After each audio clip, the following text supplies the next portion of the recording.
La première, l'histoire continue. Bertrand N, Hélène Maquet. Rendre au gouvernement son indépendance et son autorité. Les libéraux wallons et bruxellois proposent un sigle et un programme commun. Je me réjouis qu'une opération de réduction des dépenses de l'État ait pu être réalisée. Peu d'hommes ou de femmes politiques peuvent se targuer d'avoir profondément changé leur pays. Peu d'hommes ou de femmes politiques peuvent se targuer d'incarner une époque, une tranche de la vie des Belges. C'est le cas de Jean Gol, président du PRL, l'ancêtre du MR, décédé subitement il y a 30 ans. Sa mort, le 18 septembre 1995, a suscité une large émotion dans la population à la mesure de la place que Jean Gol avait pris dans la société francophone. La première, L'histoire continue.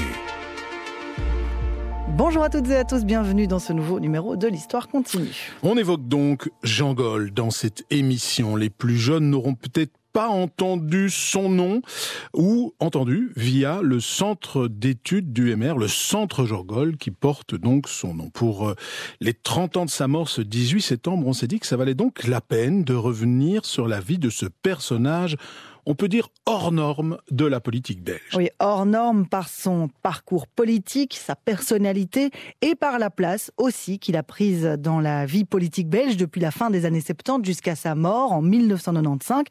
Une place telle que beaucoup, aujourd'hui, au MR, se revendiquent de son héritage.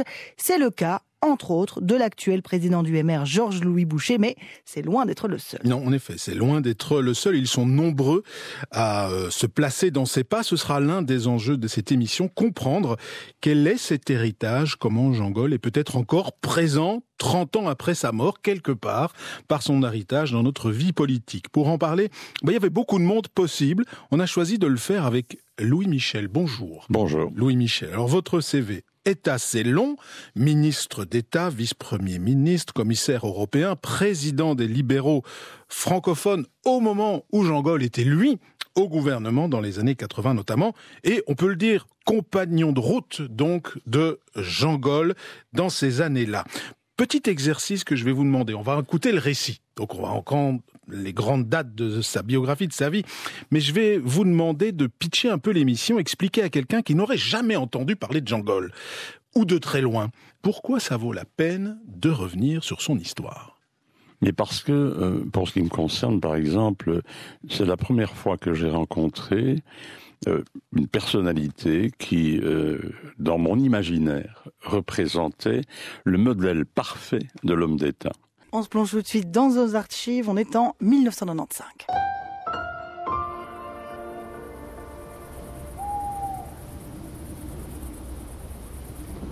Nous sommes le 17 septembre 1995. Beaufailly est profondément endormi.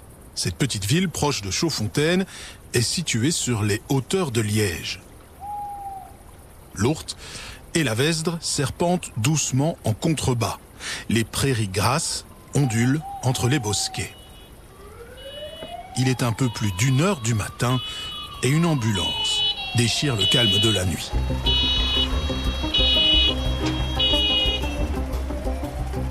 Elle a été appelée en urgence au domicile de Jean Gol, un homme que tout le monde connaît ici à Beaufailly et que tout le monde connaît d'ailleurs en Belgique.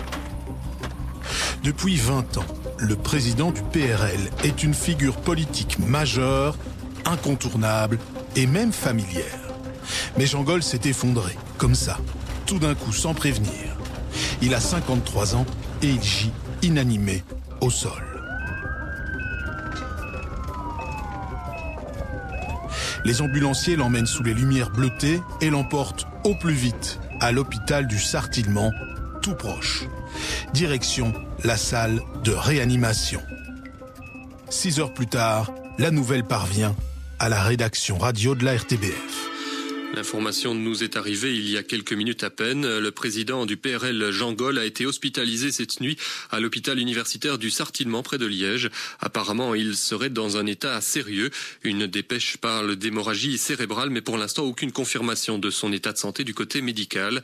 Jean Gol avait passé la soirée notamment aux fêtes de Wallonie à Namur. Ce n'est que plus tard, à son domicile à Beaufailly, qu'il a été pris d'un malaise avant de perdre connaissance. Le président du PRL a d'abord reçu les soins soins d'un médecin chez lui avant d'être conduit par ambulance au CHU du Sartillement.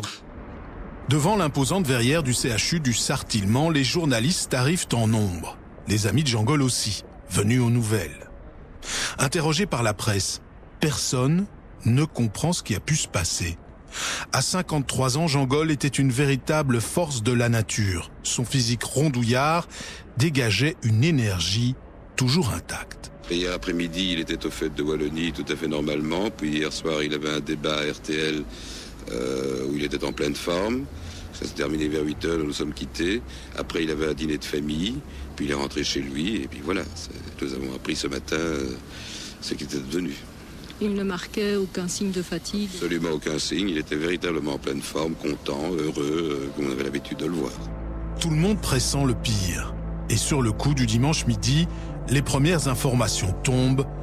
Hémorragie cérébrale. Effectivement, nous avons pu obtenir quelques détails supplémentaires à propos de ce qui s'est passé hier soir à l'hôpital universitaire. Il était 1h28 ce matin quand le président du PRL, Jean Gol, a été admis de toute urgence ici même au CHU d'Angleur. Le diagnostic est clair. Hélas, il s'agit bien d'une hémorragie cérébrale. Mais tout de suite, je vous propose d'entendre le communiqué que vient de nous faire le docteur Marcel, qui travaille à l'unité des soins intensifs. Et après avoir été réanimé sur place, il a été transféré aux soins intensifs, où son état est jugé très préoccupant. Aucune intervention chirurgicale n'est envisageable actuellement. Un état jugé préoccupant. L'expression est faible, car l'hémorragie cérébrale dont souffre Jean Gol est sévère et inopérable. Jean Gol est dans un profond coma. Le pronostic des médecins est donc pessimiste. Ce 17 septembre 1995, c'est toute une époque qui est en train de s'éteindre dans cette chambre du Sartillement. Celle des années 80 et des gouvernements Martens Gol qui n'ont laissé aucun Belge indifférent. Crise économique, drame du Heysel, missiles nucléaires, attentats des CCC, fourrons, les quelques années où Gol a été au pouvoir ont été intenses et donc marquantes.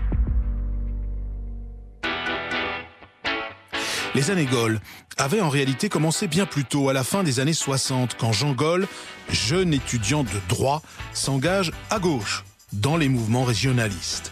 Il participe au succès électoral fulgurant d'une formation politique aujourd'hui disparue, le Rassemblement Wallon. Jean Gol est donc d'abord un régionaliste convaincu et rapidement, il devient aussi un libéral convaincu. En 1976, il quitte avec fracas le Rassemblement Wallon et fonde le PRLW, le Parti réformateur libéral wallon. Le Rassemblement Wallon que nous avons créé, c'était un grand élan pluraliste, fédéraliste, réformateur, européen. Il n'y a plus rien de tout cela. Il n'y a plus rien de l'esprit qui nous avait animés en 1971, lorsqu'avec François Perrin, dont on a pu dire qu'il avait été un président autoritaire, mais un président autoritaire qui nous avait menés à 300 000 électeurs, tandis que l'autorité de celui-ci allait nous mener au trou. Pour bien comprendre l'importance politique que va prendre Jean Gol, il faut bien se souvenir qu'au milieu des années 70, le libéralisme francophone est par terre.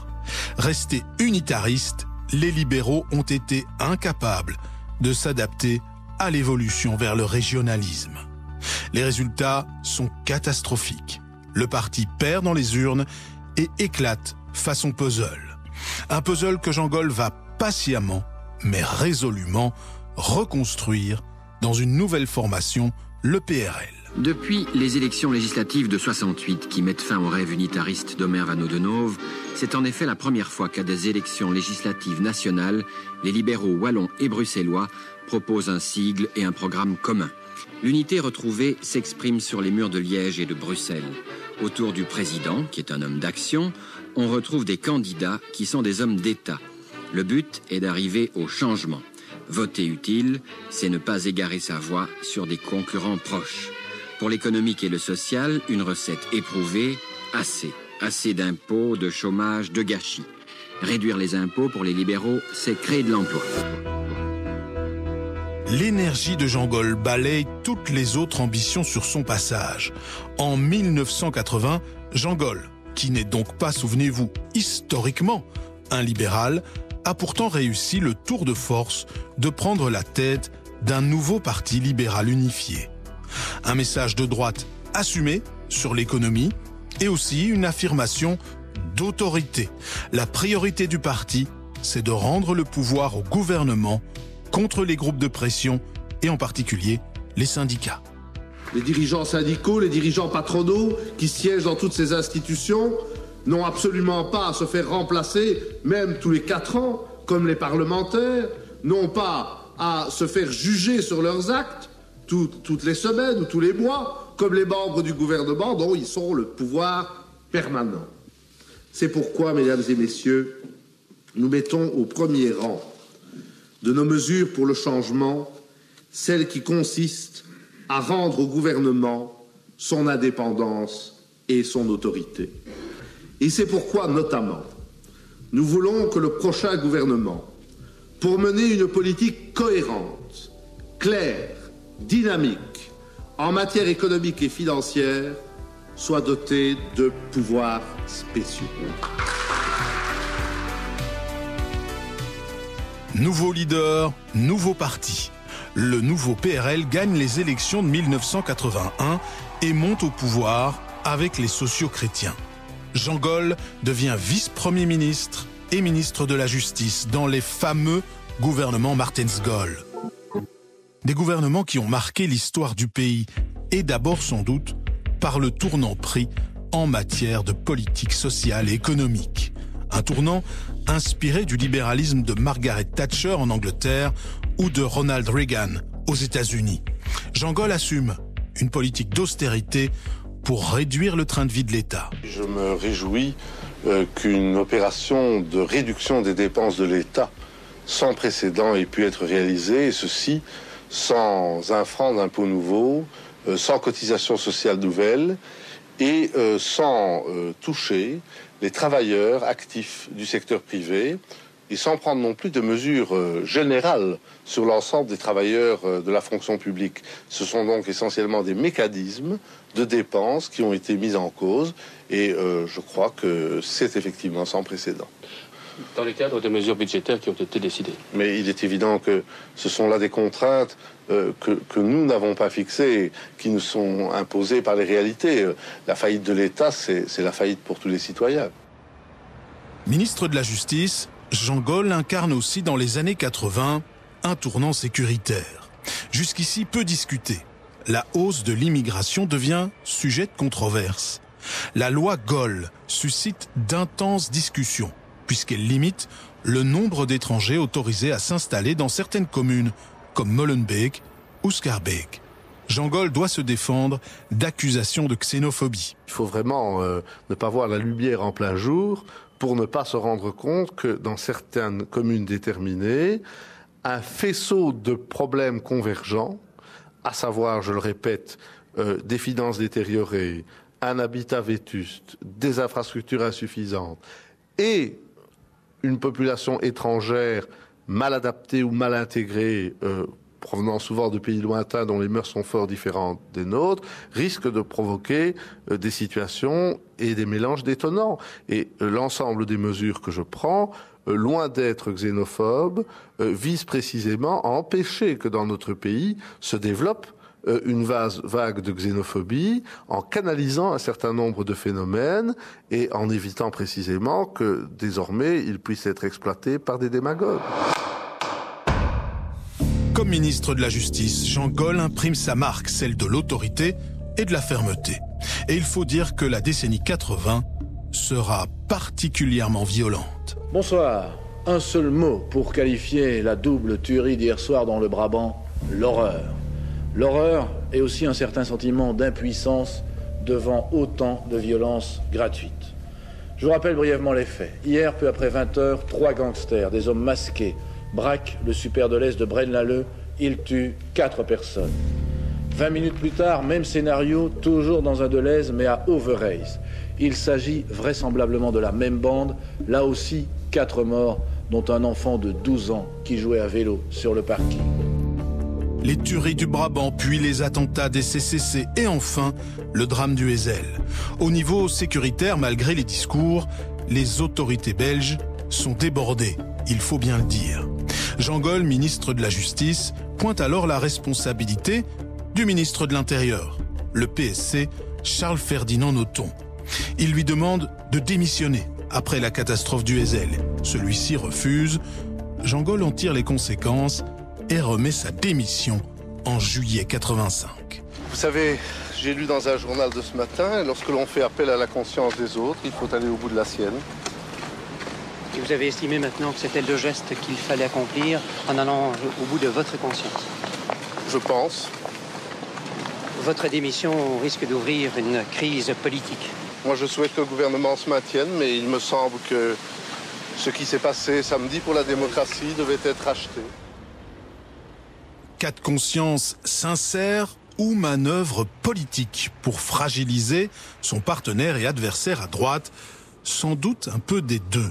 En tout cas, cette démission de Jean Gol en 85 reste le moment le plus marquant de sa carrière, signe d'un panache politique hors norme.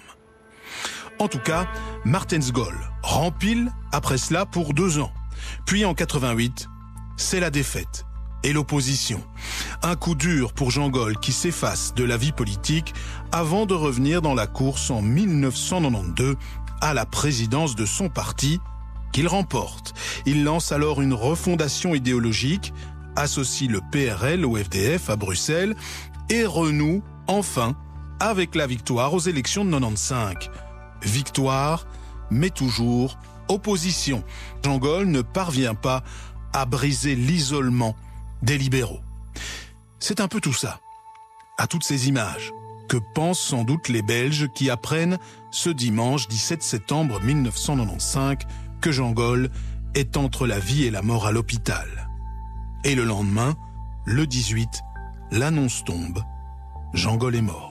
Bonsoir à tous. La nouvelle est tombée il y a tout juste une demi-heure. Le président du PRL et ministre d'État Jean Gol est mort à 18h15 des suites de l'hémorragie cérébrale qui l'avait frappé dans la nuit de samedi à dimanche.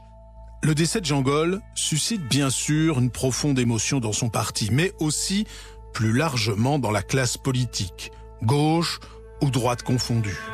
Jean Gol avait beau être un homme politique sans concession, il était très largement respecté. Le commentaire d'Alain Gerlache, chef du service politique de la RTBF à l'époque, en témoigne. Comme toutes les personnalités de premier plan, Jean Gol avait des amis fidèles et des adversaires farouches dans le monde politique belge. L'hommage unanime des uns et des autres n'est pas de circonstance. D'une intelligence hors norme, Jean Gol était passionné par le débat d'idées qu'il émaillait parfois de bons mots cinglants. C'est vrai qu'avec le temps, ses convictions avaient évolué. Cela ne le gênait pas parce qu'en vrai libéral, il rejetait les dogmes intangibles. Le sort a voulu que son décès intervienne au moment où l'accession d'Herman De Croo à la présidence du VLD rapproche les libéraux du pouvoir, un pouvoir que Jean Gol aimait incontestablement, pour la reconnaissance que cela apporte, certes, mais d'abord parce que cet homme d'État croyait que les idées n'ont de force que si on les met en œuvre. Mais cela rappelle opportunément, en un temps où les responsables publics sont si souvent décriés, que la charge qu'ils assument est écrasante. Les funérailles de Jean Gol ont lieu 5 jours plus tard à la synagogue de Liège. Le cercueil, drapé d'une couverture noire, portant l'étoile de David, a été conduit dans la grisaille du cimetière de Robermont sous 5 drapeaux. Européens, belges, wallons, liégeois et libéral. Le résumé de la vie politique de Jean Gol.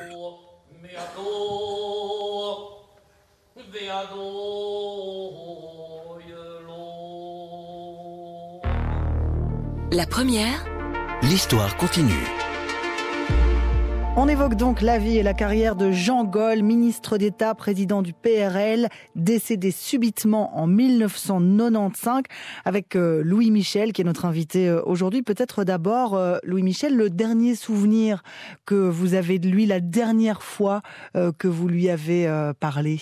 Eh bien, c'est un souvenir qui pour moi, évidemment, est dans ma mémoire de manière extrêmement, à la fois énigmatique et très douloureuse. En fait, la veille de sa mort, nous avions rendez-vous dans un restaurant libanais, pas loin d'une station de radio-télévision, qui n'est pas la vôtre, enfin, et comme assez régulièrement, avant un débat, on tapait des balles, c'est-à-dire qu'on se rencontrait, que ce soit lui ou moi, ça dépend qui devait aller parler ou débattre, eh bien, l'autre jouait au journaliste malveillant. Mmh. Bon, vous testiez, quoi. Oui, mais ça n'existe pas des journalistes malveillants, mais enfin, on faisait comme si. On comprend. Oui.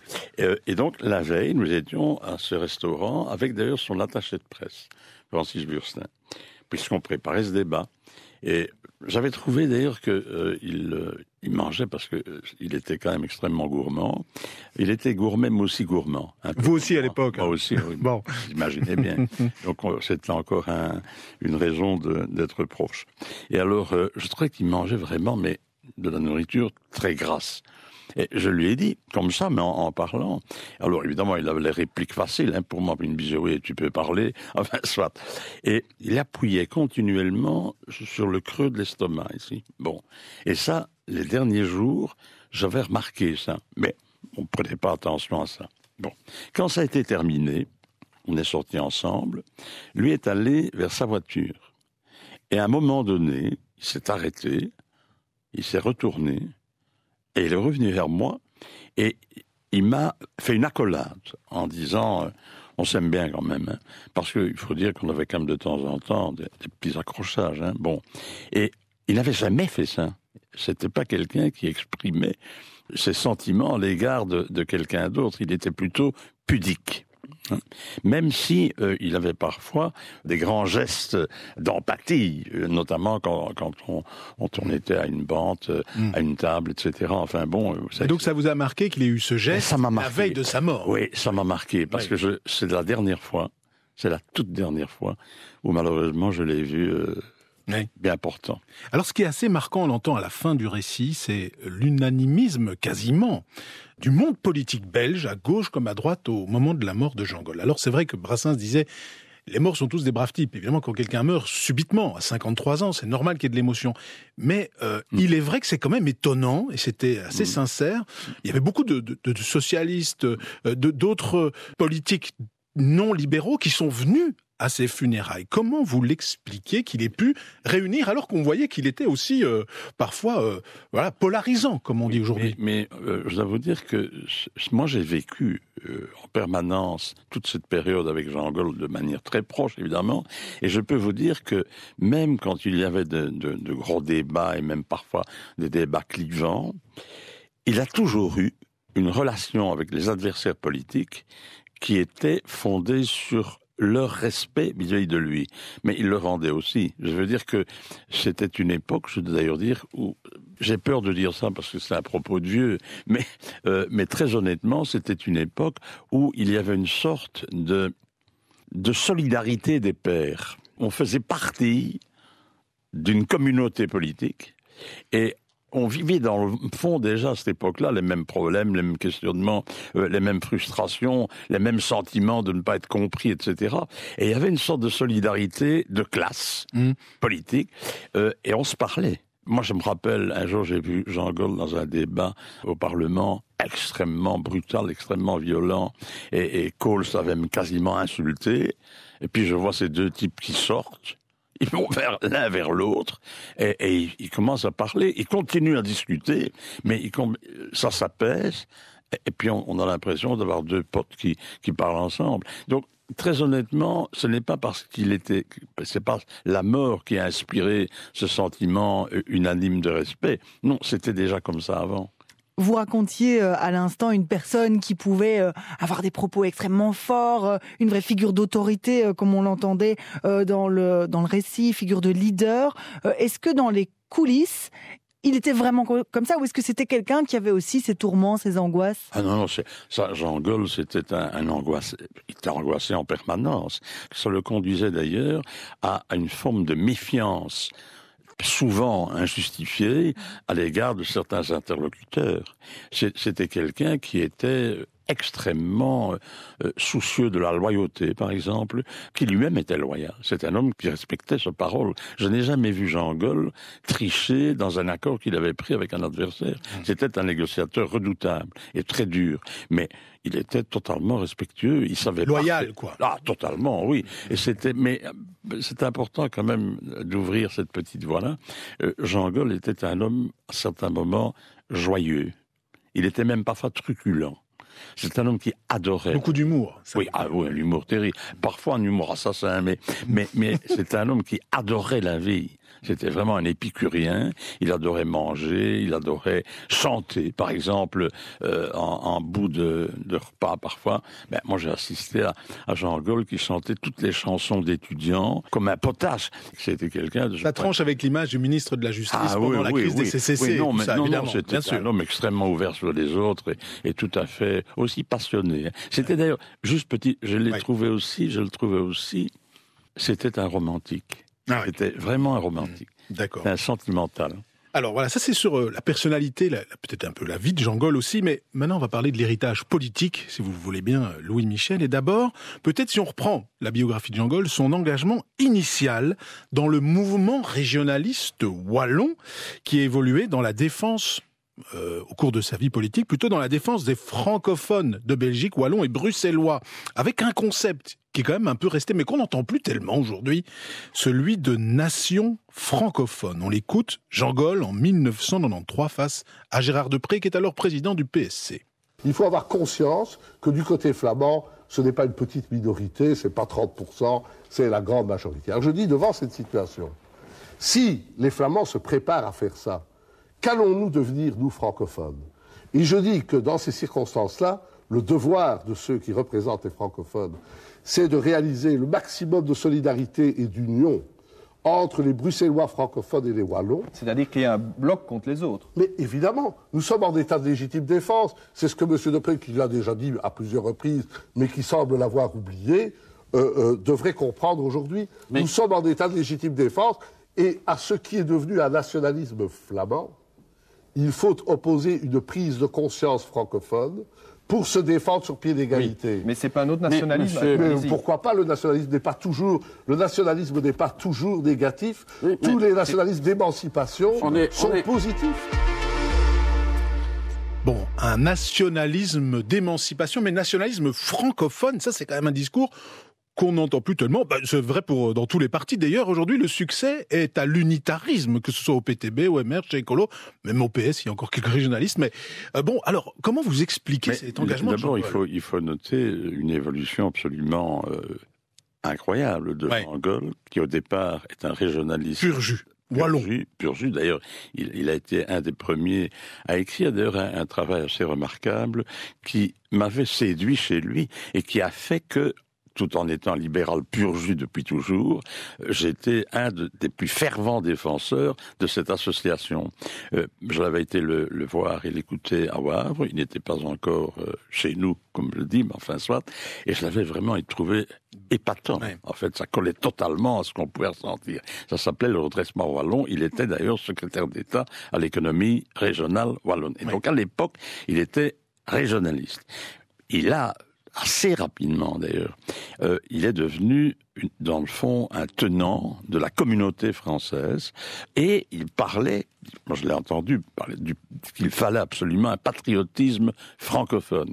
Oui. Il avait évidemment compris depuis longtemps que la langue française, la culture, le rayonnement de cette culture au niveau du monde était évidemment un porte-drapeau extrêmement fort pour tous les francophones du pays, et c'est d'ailleurs pour ça, moi je me rappelle, il m'a un jour envoyé dans un débat hospital, j'étais président de l'Assemblée de la région wallonne pour défendre ce concept de la communauté française au moment où on assistait du côté socialiste à un repli régionaliste. Et donc, il disait d'ailleurs que pour sauver Bruxelles et pour faire reconnaître à Bruxelles sa légitimité francophone, il fallait associer les francophones de Bruxelles et les francophones wallons. Et donc, il est devenu totalement, il a tout à fait été gagné à cette thèse.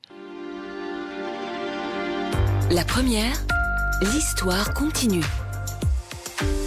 Nous racontons donc la vie et nous discutons de l'héritage de Jean Gol dans cet épisode. Jean Gol qui rassemble, qui unit les libéraux francophones qui étaient dans les cordes, on l'a entendu, dans les années 70.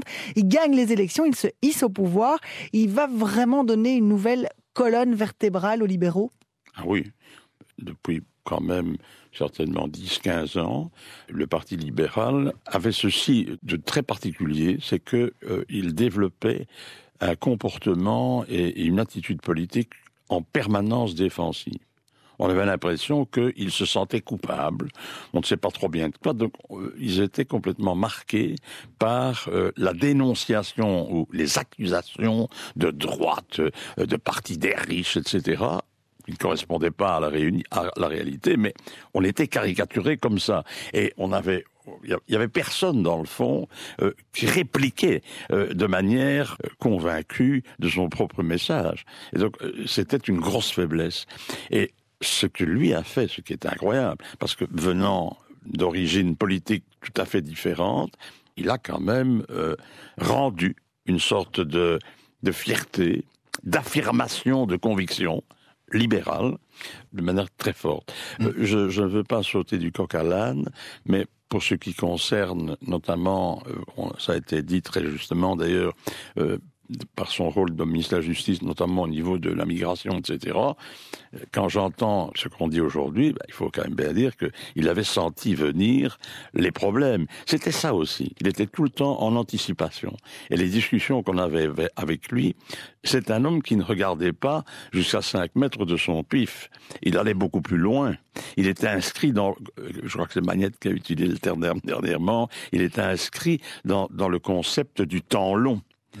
Et ça, j'aime bien de le dire. Il n'y avait rien de raciste ou de choses. En fait, il était contre la concentration dans certains quartiers vétustes, etc., de populations d'origine non européenne. Il était sans concession vis-à-vis des racistes. On va l'entendre justement sur ce sujet. C'est en 1980, lors d'un meeting contre la montée de l'extrême droite, à l'ULB. On écoute Jean Gol. Qui pouvait croire que ressurgit des profondeurs de l'ignominie des hommes professant l'idéologie nazie pourraient, en pleine Europe, frapper impunément et se glorifier à nouveau de prôner le génocide et la haine raciale.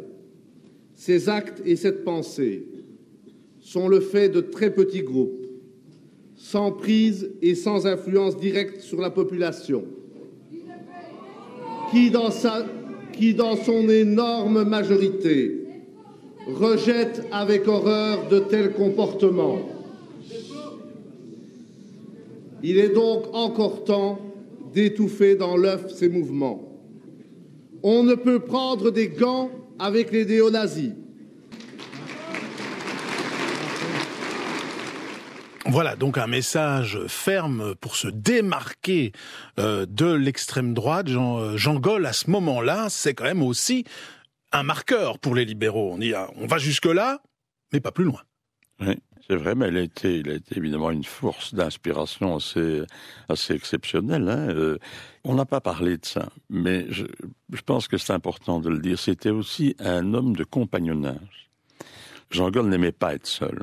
Et donc, il y a toute une série de compagnons qui étaient avec lui. Il y avait d'abord les compagnons liégeois, et puis ça s'élargissait avec un certain nombre de compagnons d'autres régions. Il y avait très proche de lui, il était tout jeune, Didier Reynders, qui était vraiment, en qui il mettait beaucoup de confiance et qui était, enfin, il admirait son intelligence, en fait. Et il y a toujours eu, entre Didier Reynders et Jean Gol, aussi une grande loyauté. C'était vraiment, il faut le dire, parce que ce sont les faits. Il y avait évidemment, dans le groupe de Jean Gol, il y avait Philippe Monfils, il y avait Michel Forêt, il y avait Baclaine, il y avait évidemment Reynders, il y avait Perrin avec qui il a eu un accrochage en 85. Perrin et lui n'étaient plus d'accord sur l'Europe. Mais Perrin est toujours resté quand même une sorte de père. De père spirituel, de Jean Gol. Il faut dire que Perrin était un homme qu'on admirait beaucoup. Et alors, il y a un élément, je crois qu'il faut épingler aussi dans ce compagnonnage. C'est par exemple le lien très fort qui existait entre Antoinette Spaak Oui, du FDF, donc, qui est président du FDF avant Olivier Minguen. Oui, c'est d'ailleurs ce lien qui était fondé sur deux choses.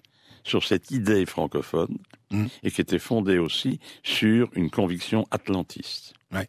Et c'est important, je le dis, parce que c'est important. Et puis par la suite, on a évidemment travaillé avec Olivier Minguen, qui, je crois, admirait Jean Gol.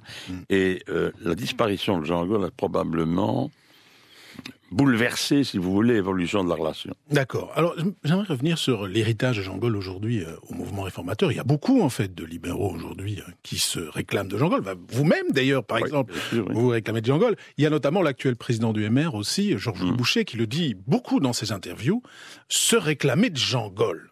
Bon. Mais oui, j'observe qu'il se réclame de Jean Gol. Je crois qu'il n'y a pas, par exemple, au niveau du fait d'être fier d'être libéral, je crois que Jean Gol avait initié ça aussi. Voilà. Sur l'extrême droite, par exemple, sur ce fait de marquer très clairement la ligne. Il y a peut-être une différence, mais tout ça n'a pas d'importance. Je veux dire, ce n'est pas un jugement de valeur. Je pense que Georges-Louis Boucher a une vraie conviction belgicaine. Bon, ce n'est pas sans argument. Hein, bon. Mais là-dessus, Jean Gol aurait été plus nation francophone, on l'entend. Ah oui, ça je pense que Jean Gol, en fait, ne croyait pas dans la survie du pays sans avoir en face de la nation flamande une nation francophone. Ne fût-ce qu'au point de vue institutionnel. Vous savez, quand il faut l'expliquer qu'il y a la région bruxelloise, qu'il y a la communauté française, enfin la Fédération Wallonie-Bruxelles, qu'il y a la région wallonne, alors que de l'autre côté, vous avez un parlement, un gouvernement. Il voulait un miroir, quoi. Oui. Et donc, il pensait que ça pouvait faire survivre la Belgique. Mais vous avez aussi toute la proximité, je crois que ça a été entendu tantôt, entre Jean Gol et une option. L'option qui était ouverte en cas de catastrophe en Belgique au niveau en cas de bye-bye Belgium, il est clair que l'option, c'était la France. Mais sur l'idée qui est notamment, je crois, celle qui motive Georges-Louis Boucher dans cet héritage de Jean Gol, de dire c'était un homme d'autorité, c'était un homme de droite, c'était un homme... mais il y a quand même... qui ferme une image par rapport à vous, qui était peut-être plus centriste ou plus celui du libéralisme social. Jean Gol, c'était vraiment un homme de droite. Non, moi je ne suis pas un libéral social, je suis un libéral. Tout court, oui, vous le dites souvent. Je suis un vrai libéral. Mais donc on exagère quand on dit que Jean Gol, c'était un libéralisme beaucoup plus à droite que le vôtre? Moi, je n'ai pas ce sentiment-là. Je pense que l'image a été un peu confuse par la perception. Les circonstances des années 80. Oui, et par la perception autoritaire qu'on a de Jean Gol. Ce qui était juste. Quand je dis autoritaire... Vous aussi, vous aviez de l'autorité dans votre parti. Ah oui, ça oui, mais oui, c'est nécessaire ça, mais de l'autorité, oui, mais pas d'autoritarisme. Ça, j'ai jamais pratiqué ça. Jean Gol non plus d'ailleurs. Je pense que de ce point de vue-là, il y avait pas l'ombre d'une différence entre nous. Mais je voudrais quand même rappeler que sur le plan, par exemple, de l'humanisme, Jean Gol était un défenseur philosophique de l'humanisme. Mais alors philosophique. Il avait une idée extrêmement élevée de l'homme, de l'être humain. Et donc, je pense que il n'y a jamais eu de doute, et c'est pour ça aussi qu'il était respecté par tout le monde. Il n'y a jamais eu de doute sur des calculs qu'il aurait mis en œuvre par électoralisme. Jean Gol était un homme de conviction profonde. C'était pas quelqu'un qui jouait avec ça. Bon, ben merci Louis Michel d'avoir été notre invité pour ces 30 ans de la mort de Jean Gol. Je rappelle que c'est donc le 18 septembre 1995.